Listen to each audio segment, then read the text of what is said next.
こんにちは。このビデオではコンピューターに日本語キーボードをインストールする方法を説明します。また、Microsoft Word でのふりがなの使い方も教えます。じゃあ始めましょう。အားလုံးပဲမင်္ဂလာပါကျွန်တော်ခုရှင်းပြမယ့်အပိုင်းကတော့ကျွန်တော်ကွန်ပျူတာမှာပေါ့နော်ဒီ Windows 10 Windows 11မှာဂျပန် font ဘယ်လိုသွင်းမလဲပေါ့ font ဆိုတာအထက်ကျွန်တော်ရှင်းရအောင် keyboard ပေါ့နော်ဂျပန် keyboard ကိုကျွန်တော်ဘယ်လိုသွင်းပြီးတော့ဘယ်လိုရိုက်သွားမလဲဘယ်လိုအသုံးပြုသွားမလဲဆိုတဲ့အပိုင်းကိုကျွန်တော်ရှင်းပြပေးမှာဖြစ်ပါတယ်နောက်တစ်ခုကျွန်တော်တို့ဒီ Microsoft Word မှာဒီ ふりがなပေါ့နော်ふりがなကိုဘယ်လိုအသုံးပြုမလဲဆိုတဲ့အပိုင်းမှာကျွန်တော်ရှင်းပြပေးမယ်ふりがなဆိုတာကကျွန်တော် trade tool မဟုတ်ဘူးကျွန်တော်စာအုပ်မှာပါတယ်ကျွန်တော်ခန်းကြီးတွေအပေါ်မှာပေါ့နော်ခန်းကြီးတွေအပေါ်မှာဟီရာကနာကိုတင်ပေးထားတယ်နော်အဲ့ဒီလိုမျိုး Word မှာတော့ auto ထုတ်လို့ရတယ်တော့အဲ့ဘိုင်းတွေကိုဘယ်လိုလုပ်သွားမလဲဆိုတာကိုကျွန်တော်ဒီမှာဒီ video file မှာရှင်းပြပေးတော့ဖြစ်ပါတယ် okay ဒီ video file လေးကကျွန်တော်တူပေမဲ့ပေါ့နော်တူပေမဲ့ကြည့်ရှုသူတွေအတွက်အရန်ကိုအဆင်ပြေမှာပါရန်ကိုအသုံးဝင်လိမ့်မယ်လို့ကျွန်တော်ပြောလင်းပါတယ်အဲ့အတွက်အဆုံးထိကြည့်ပေးဖို့တော့တိုက်တွန်းချင်ပါတယ်ခင်ဗျာနော်ဟုတ်ဆိုတော့ကကျွန်တော်တို့ဒီပထမအဦးဆုံးပေါ့နော်ပထမအဦးဆုံးကျွန်တော်ဘာလုပ်ပေးရမလဲဆိုတော့ဒီဆက်မှာဆိုလို့ရှိရင်ဒါကျွန်တော် user အသစ်နဲ့ဝင်ထားတာဖြစ်တဲ့အတွက်ဘာ font မှမရှိတော့ဘူးเนาะဘာ keyboard မှကျွန်တော်မရှိတော့ပေါ့เนาะအဲ့အတွက်ပထမအဦးဆုံးကျွန်တော်တို့ဒီမှာကျွန်တော်တို့ Unicode သွင်းလုပ်လဲရ Unicode ပဲကျွန်တော်တခါထည့်ပြမယ်เนาะ search လုပ်ရအောင်ဒါ language keyboard တွေကိုဘယ်လိုသွင်းမလဲဆိုတော့ကကျွန်တော် internet connection ရှိနေဖို့တော့လိုပါတယ်ပထမဆုံးဘယ်လိုသွားမလဲဆိုတော့ကျွန်တော် Windows key လေးနှိပ်ပြီးတော့ကျွန်တော်တို့ language and input ဆိုတဲ့အထက်ကိုသွားလိုက်မယ်ကျွန်တော်တို့ language setting ပေါ့เนาะဒီထက်ကိုသွားလိုက်မယ် language setting အဲ့ဒီမှာကျွန်တော်တို့ပထမဦးဆုံးဒီမှာ as a language ဆိုတာရှိတယ်เนาะအဲ့ဒီမှာတစ်ချက်နှိပ်ပေးပါဘယ်တော့ဒီနေရာမှာကျွန်တော်တို့မြန်မာ font သွင်းညင်တယ်ပြည်ထောင်စု font သွင်းညင်တယ်ဆိုလို့ရှိရင်တော့ဒီနေရာမှာမြန်မာကိုရိုက်ထည့်ပြီးသွင်းပေးပါเนาะမြန်မာပေါ့ဒါဆိုမြန်မာစာရှိမယ်เนาะမြန်မာစာပြီး next တော့တခါတည်းကြုံလုံးကျွန်တော်တခါတည်းပြသွားတာเนาะမြန်မာစာလွယ်တယ်သူကတခါတည်း download ဆိုတဲ့နေရာမျိုးတခါတည်းတန်းဝင်သွားတာเนาะပြီး install ဆိုတာနဲ့ရပါပြီအဲ့ဒါဒီမှာပေါ်လာပြီကျွန်တော်တို့เนาะဒါဆိုရင်ဒါကိုကျွန်တော်မပိတ်သေးဘူးเนาะဒီမှာ switch လုပ်လို့ရပြီမြန်မာနဲ့အင်္ဂလိပ်เนาะအဲ့လိုသွားတာဘာနဲ့ switch လုပ်လဲဆိုတော့ Windows Page နဲ့သွားဒီမှာလည်းပြထားပါတယ်သူကဒီမှာလည်းပြထားတယ်ကျွန်တော် key တွေကတော့ Windows key နဲ့ space bar ကိုနှိပ်ပြီးတော့သွားလို့ရတယ်ဒါဆိုမြန်မာ font ဖြစ်နေပြီဒါဆိုအင်္ဂလိပ် font ဖြစ်နေပြီပေါ့နော်လို့ပြောတာကျွန်တော်ဆိုင်းရိုက်ပြမယ်နော်ကျွန်တော်ဒီမှာJapanese keyboard ကိုတွင်းပေးမှာဆိုပေမဲ့ဒီမှာကြုံလုံးကျွန်တော်ရှင်းပြသွားတာကျွန်တော်ဒီမှာ time stamp လေးတော့ထည့်ပေးထားမယ်ကြော်ကြည့်ချင်းကြည့်လိုက်အောင်နော်ကျွန်တော်မြန်မာစာထည့်ပြအောင်မယ် Windows R notepad ပုံမှန်ကျွန်တော်ခုယူထား English font ဖြစ်တဲ့အတွက်ဒီမှာရိုက်ထားလိုက်တဲ့အခါမှာ English font နဲ့ထွက်လာမယ်မြန်မာ font လိုချင်တယ်ဆိုလို့ရှိရင် Windows Page နဲ့မြန်မာစာတွေရိုက်လို့ရပါပြီအဲ့ဒါမျိုးနော်ဒီလိုနည်းနဲ့သုံးသွားလို့ရတယ်ဒါကကျွန်တော်တို့Unicode ကိုပေါ့နော်မြန်မာ font ကိုကျွန်တော်တွင်းလိုက်ရအခုတွင်းမှာကကျွန်တော်တို့ Japanese language keyboard နော်အဲ့ဒီတော့ကျွန်တော်ဘယ်လိုသွားရမလဲဆိုတော့ဒီ add a language မှာ Japanese ကိုရှာပြီးပါနော် JAPANESE Japanese ဒါဆိုရပါပြီပြီးတော့ကျွန်တော် next နော် Japanese မှာကျွန်တော် download ဆွဲစရာတွေရှိတဲ့အတွက်နည်းနည်းလေးကြာပါတယ်ဒါ connection ပေါ်မှာလည်းမူတည်တာပေါ့နော် language ပဲလည်းသွင်းရမယ် dash to speed ဒါတွေကကျွန်တော်တို့ဘာတွေအတွက်အဆင်ပြေသွားမလဲဆိုတော့ဒီကောင်လေးသာဆွဲထားမယ်ဆိုလို့ရှိရင်ကျွန်တော်တို့ဒီ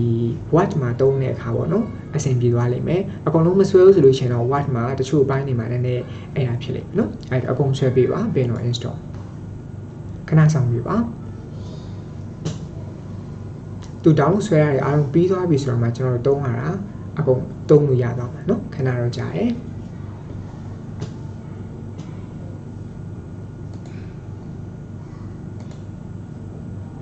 နော်ဒါဆိုဒီမှာ download ဆွဲနေလို့ရှိတယ်language pack နော် install လုပ်ပြီးသွားပြီလို့တော့သူပြောတယ်ကျွန်တော်သုံးကြည့်လို့ရတော့เนาะသုံးကြည့်မယ်အဲ့တော့ဒါကိုပေးလိုက်ပါမယ်ပြီးရင်ဒီမှာတွားနှိပ်ကြည့်လို့ရှိရင်ကျွန်တော်တို့Japanese ဆိုတာ IME ဆိုတာပေါ်လာတယ်เนาะအဲ့ဒါကိုကျွန်တော်တို့ပုံမှန်အတိုင်းပဲ Windows Page နဲ့ switch လုပ်ပါတယ် Windows Page ဒါဆိုမြန်မာ Japanese English เนาะဒီလိုနည်းနဲ့သုံးသွားပေးတယ်เนาะ okay ဆိုင်းရကြည့်အောင် notepad မှာကျွန်တော်အရင်ရိုက်ကြည့်မယ်เนาะ notepad မှာရိုက်ကြည့်မယ် Windows R NOTPAD notepad เนาะအခုဆိုလို့ရှိရင် English font ပေါ့နော်နောက်တစ်ခုကျွန်တော် Japan font သုံးကြည့်ခြင်းနဲ့ Windows Page ဒါဆို Japanese ရပြီဒီတိုင်းသုံးလို့မရပါဘူးเนาะဒီတိုင်းသုံးလို့ရှိရင်တော့ Roman ကြီးပဲထွက်လာလိမ့်မယ်အဲ့အတွက် Japan font ထွက်လာအောင်ဘယ်လို setting ပြင်မလဲပုံမှန်တိုင်းဆိုရင်တော့ဒီကနေကျွန်တော်တို့တစ်ချက်သွား click ပေးရတယ် ဒါဆိုလို့ရှိရင်ကျွန်တော်တို့ row margin နဲ့ရိုက်တာသူက setting တွေထဲမှာရှိပါတယ်နော်သူ setting တွေဝင်ကြည့်လို့ရတယ်ဒီမှာ click နှိပ်လိုက်တယ်ဆိုလို့ရှိရင်သူက row margin နဲ့ရိုက်လို့ရပြီဆိုတော့နော် what is your curiosity အဲ့ဒါမျိုးပေါ့ဒီလိုရိုက်သွားတာဒါပေမဲ့ကျွန်တော်တို့ရိုက်နေတော့မှဒါကြီးကိုအင်္ဂလိပ်နဲ့ဂျပန်သွားချိန်မှုဆိုတာနည်းနည်းတော့ကြာလိမ့်မယ်အချိန်ညာနော်အဆင်မပြေဘူးအဲ့တော့ကျွန်တော်တို့ဘယ်လိုသုံးလေးရှိလဲဆိုတော့အဲ့လိုသွားမလုပ်ဘူးဘယ်လိုလုပ်လဲဆိုတော့ကဒီကနေသွား click မနှိပ်ချင်လို့ရှိရင်သူ့ပုံမှာ right click setting နဲ့ဝင်လိုက်နော် right click setting ထဲမှာကျွန်တော်ဘာလို့သုံးလဲဆိုတော့ဒီ general အောက်မှာပေါ့နော် general အောက်မှာဘာတွေရှိလဲဆိုတော့ sorry general မှာမဟုတ်နော်ဒီ IME setting ထဲမှာကျွန်တော်ဒီမှာ key and text customization ဆိုတာရှိတယ်အဲ့ဒီဘိုင်းမှာကျွန်တော်တို့ key assignment ကို on ပေးလိုက်နော် key assignment ကို on ပေးပြီးတော့ကျွန်တော်တို့ control space ကိုသုံးလို့မရှိဘူးနော်ဘာလို့ဆိုတော့ control space ဆိုလို့ရှိရင်ကျွန်တော်တို့တစ်ခါတလေမှာ key match သွင်းထားလို့ရှိရင် icon နဲ့တွားညင်တိုင်းပဲသွားတယ်နော်အဲ့တော့ကျွန်တော်တို့ control space နဲ့မသုံးဘူးကျွန်တော်တို့ shift space နဲ့သုံးတယ် shift space ကို IME on off ကိုထားပေးလိုက်နော် IME on off ကိုထားပေးလိုက်ပြီဆိုလို့ရှိရင်တော့ကျွန်တော်တို့သုံးလို့ရပြီအဲ့ဒါကိုကျွန်တော်တို့အလွယ်တကူချိန်လို့ရတယ် shift space နဲ့အဲ့ဒီကောင်ကိုသုံးလို့ရတယ်မြင်တော့မသိဘူးကျွန်တော်ဒီမှာနော်ဒီပိုင်းလေးနော် shift space နဲ့တွားတွေ့တာ windows space ကကျွန်တော်တို့ language တွေချိန်တာဒါဆိုဂျပန်ဖြစ်သွားပြီအဲ့ဒါအောင်မှကျွန်တော်တို့ဒီမှာတွားပြီးတော့ click မနှိပ်ချင်ဆိုလို့ရှိရင် shift space နဲ့သုံးလိုက်ရုံပဲနော်ဟိုမှာရိုက်ကြည့်မယ်ကျွန်တော်ဒီဘက်ကလည်းတစ်ချက်ကြည့်ပါနော် shift space ပြီးတော့မှဘာတရှိထားပါတော့အဲ့ဒါဆိုလို့ရှိရင်ဒီမှာသုံးရပြီအင်္ဂလိပ် font ပြန်သုံးချင်တယ်ဆိုလို့ရှိရင် shift space နဲ့ပုံမှန်အင်္ဂလိပ်စာပြန်ရရုံပဲနော်အဲ့လိုနည်းနဲ့သုံးလို့ရတယ် shift space ကိုသုံးတာနော်ကျွန်တော်ဘယ်နေရာမှာပြန်သွားရလဲဆိုတော့ right click setting နော် setting ထဲမှာကျွန်တော် IME setting ထဲမှာကျွန်တော်တို့ key and text customization အဲ့ဒီထဲက key assignment ကိုအရင် on ပေးတယ်ပြီးပြီဆိုတော့မှဒီကျွန်တော်ဒီမှာသုံးတာပေါ့နော် control space ကိုသုံးနေတယ်တော့ဒီမှာတော့ကျွန်တော် shift space ကိုသုံးထားတယ် shift space ကို IME on off ကိုရွေးပေးလိုက်ရုံပဲသွားဒါဆိုလို့ရှိရင်ကျွန်တော်ရိုက်နေရင်းနဲ့အင်္ဂလိပ်စာနဲ့ဂျပန်စာချိန်နေတဲ့အခါမှာ window shift space ကိုကျွန်တော်တို့နှိပ်ပါရုံပဲနော်ဒီလိုနည်းနဲ့သုံးရတယ်ဒါကကျွန်တော်တို့ဒီ window မှာပေါ့နော် window မှာJapanese language keyboard ကိုဘယ်လို install လုပ်မလဲဆိုတာနဲ့ဘယ်လိုသုံးမလဲဆိုတဲ့အပိုင်းကိုကျွန်တော်ပြပြတာ Word ကိုဆက်သွားအောင်နော် Microsoft Word ကိုဆက်သွားအောင်အဲ့ဒါ sorry ဒါကျွန်တော် Japan keyboard ဖြစ်နော် ဝင် Word နဲ့ကျွန်တော်ဒီလိုကိုခေါ်လိုက်မယ် Okay နော်ဒါဆိုကျွန်တော်အဖြစ်တောင်းလိုက်မယ်နော်အဲ့ဒီမှာမရှိလဲဆိုတော့ဂျပန်ဖုန်းနဲ့ရိုက်လိုက်ပြီဆိုတာနဲ့သူကတော့အလွယ်တကူချိန်မိပြီးသား window မှာခိုင်တွေကဆိုတော့ဘာလဲဆိုတော့ Yumicho ဆိုတဲ့ font လေးပါတယ်နော်အဲ့ဒါဂျပန် font မှာတခြား font တွေတွဲပြီးတော့သုံးရင်လည်းသုံးရပါတယ်နော်ကျွန်တော်ဒီမှာအောက်မှာဂျပန် keyboard တို့ရွေးပြီးသွားပြီ shift space နဲ့ကျွန်တော် row margin နဲ့ရိုက်ချင်တယ်ဆိုတော့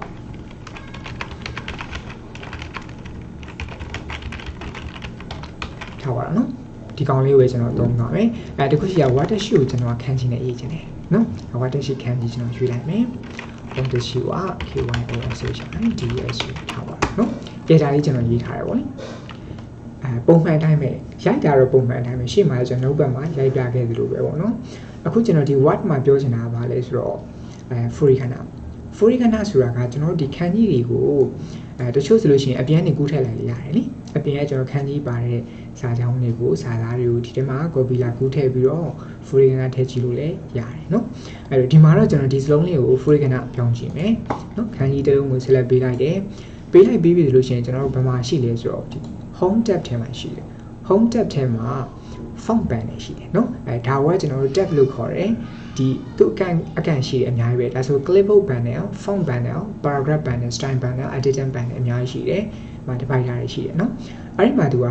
ဒီ font panel ထဲမှာရှိတယ်phonetic guide ဆိုတာရှိတယ်အဲ့ဒီပိုင်းလေးရှိတယ်နော်အဲ့ဒါလေးပါပါတယ်မပါဘူးဆိုလို့ရှိရင်တော့ကျွန်တော်ဘယ်ချိန်မှာလွဲနိုင်လဲဆိုတော့လေဒီ keyboard ကို install လုပ်တဲ့အချိန်မှာအပြည့်မပါတာတော့เนาะတွဲမှတ်ထားတာမျိုးဆိုလို့ရှိရင်တော့ဒီကောင်တွေ့ရမှာမဟုတ်ဘူး phonetic guide တွေ့ရမှာမဟုတ်เนาะတကယ်လို့တွဲထားရတဲ့မှာဒီ phonetic guide ကပျောက်နေတယ်ကျွန်တော်ရှာမတွေ့ဘူးဆိုလို့ရှိရင်လည်းလုပ်ယူလို့ရပါတယ်เนาะဘယ်လိုနည်းနဲ့လုပ်လို့ရလဲဆိုတော့ word setting ထဲမှာပြင်ရတယ်အဲ့ဒါ နော် file နဲ့ကျွန်တော်တို့ option နဲ့တွားလိုက်မယ် customize ribbon ပြီးတော့ကျွန်တော်ဘယ်ထဲမှာထားချင်လဲဆို home ထဲမှာပေါ့နော် home တက်ထဲက font panel ထဲမှာဒီကျွန်တော် phonetic ခိုက်ကလေးရှိရလားအဲ့ဒါလေးကြည့်ရတယ်နော်မရှိဘူးဆိုလို့ရှိရင်လည်းကျွန်တော်ကိုယ်ပြန်ထည့်လို့ရပါတယ်ပြန်ထည့်ဖို့အတွက်ကတော့ဒီထဲမှာရှားမှာပေါ့နော်ဒီမှာကျွန်တော်တို့ popular commands မဟုတ်ဘဲနဲ့ all commands ကိုယူပြီးတော့ကျွန်တော်က phonetic ခိုက်ကိုကျွန်တော်ရှားရတော့မယ် P နဲ့စတဲ့အပိုင်းကိုကျွန်တော်သွားလိုက်နော်ဟောဒီမှာ phonetic ခိုက်နော်အဲ့ဒီကောင်ကိုကျွန်တော်တို့ဒီထဲမှာလာပြီးတော့ပေါင်းပေးရတယ်ဆိုတော့ကျွန်တော် home ထဲမှာဒီမှာရှိပြီးသားဆိုတော့ကျွန်တော် insert ထဲကိုသွားတယ်နော် insert ထဲမှာကျွန်တော်ဒီမှာ group အသစ်ဖွဲ့ပေးရတယ် tab မဟုတ်ဘူးနော် new group ကိုကျွန်တော်တို့ဒီမှာသူ့ကို rename လုပ်လိုက်မယ်ကျွန်တော်ထားပါတော့ rename နဲ့ကျွန်တော်ဒီကောင်ကိုဘာလို့ပေးလိုက်မလဲဆိုတော့phonetic ခိုက်ပေါ့နော် okay အဲ့ဒီထဲမှာကျွန်တော်သူ့ကိုဆွဲထည့်ပေးရတယ်သူ့ add လောက်လိုက်ရတယ်နော် okay ဒါဆိုလို့ရှိရင်ကျွန်တော် insert tab ထဲကိုသွား insert tab ထဲမှာကျွန်တော်ဒီမှာphonetic guide ဆိုတဲ့ဒီ panel လေးတစ်ခုပေါ်လာပြီးတော့ phonetic guide ဆိုတဲ့အပိုင်းက background ကဒီမှာပေါ်လာလိမ့်မယ်နော်ဒါက custom ထည့်တာကိုပြောတာနော်အဲ့လိုကြီးလုပ်ဖို့မလိုဘူးတကယ်တမ်းကျွန်တော်တို့ keyboard သွင်းတဲ့အချိန်မှာအဆင်ပြေပြေနဲ့ဝင်သွားတယ်သွင်းတဲ့ process မှန်တယ်ဆိုလို့ရှိရင်တခါလေးပါပြီးသားဒီကောင်နော် game ကိုဆက်ကြည့်အောင်နော်ကျွန်တော်ပြောတာလည်းများသွားတယ်ဆိုတော့ sorry ပါနော်ကျွန်တော်ခန်းကြီးတွေကို free canal ထည့်တော့မယ်ဆိုလို့ရှိရင် free canal ထည့်ခြင်းတဲ့ခန်းကြီးကို select ပေးလို့ရှိရင် phonetic guide မှာတစ်ချက်နေလိုက်လို့ရှိရင် phonetic guide ကြာလာပြီတခါလေးသူကဒီမှာ hiragana ကိုချိန်မိပြီးသားအပေါ်မှာနော် hiragana ကိုဒီမှာ watersheet ဆိုပြီးချိန်မိပြီးသားတကယ်လို့ကျွန်တော်တို့တခြားစာသားတွေထည့်ခြင်းနဲ့ဆိုလို့ရှိရင်လည်းထည့်လို့ရပါတယ်နော်free canal ဆိုတဲ့သဘောကတော့ကျွန်တော်တွေးမိသလားဒီကာယကနာhiragana တမျိုးလေးထည့်ဖို့အတွက်တော့မဟုတ်ဘူးเนาะတခြားစလုံးတွေထပ်ဖြည့်ခြင်းလည်းဖြည့်လို့ရတယ်အဲ့မျိုးပေါ့နော်အဓိကခန်းကြီးစလုံးတစ်လုံးရဲ့အပေါ်မှာပေါ့နော်တခြားအဓိပ္ပာယ်တွေတခြားစာသားတွေတင်နေတယ်ဆိုလို့ရှိရင်တုံးတဲ့အပိုင်းသွားเนาะဒီမှာတော့တခါတည်းသူက hiragana ကိုထည့်ပေးပြီးတာပေါ့နော် okay ဒါဆိုလို့ရှိရင်တော့ကျွန်တော်တို့ဒီမှာဘယ်ခန်းကြီးပဲလာခန်းကြီးစလုံးကို select ပေးပြီးတော့ဒီကောင်လေးဒီ phonetic guide ကိုနှိပ်လိုက်တာနဲ့သူကအပေါ်မှာ hiragana ပါလာပြီဒါเนาะအရင်ကိုအဆင်ပြေပါတယ်ကျွန်တော်တို့အခုမှစပြီးတော့လေ့လာတဲ့သူတွေအတွက်ဆိုတာအရင်အသုံးဝင်ပါတယ်ကျွန်တော် M5 ကိုလေ့လာနေသေးပါကျွန်တော်ပြောတဲ့အထက်မှာအဆင်ပြေတာရှင်မှားတာရှိလို့ရှင်လည်းသိခံပြီးပါโอเคဒီလောက်ဆိုရင်တော့ကျွန်တော်တို့ဒီကွန်ပျူတာမှာ Japanese language keyboard ကိုဘယ်လိုသွင်းမလဲဆိုတာနဲ့ Word မှာပေါ့နော် Microsoft Office Word မှာ hiragana ဘယ်လိုအသုံးပြုမလဲဆိုတာကိုရလောက်ပြီလို့ထင်ပါတယ်โอเคဆုံးဖြတ်ကြည့်ပြီးတော့ကျေးဇူးတင်ပါတယ်နောက်မှပြန်တွေ့ပါမယ်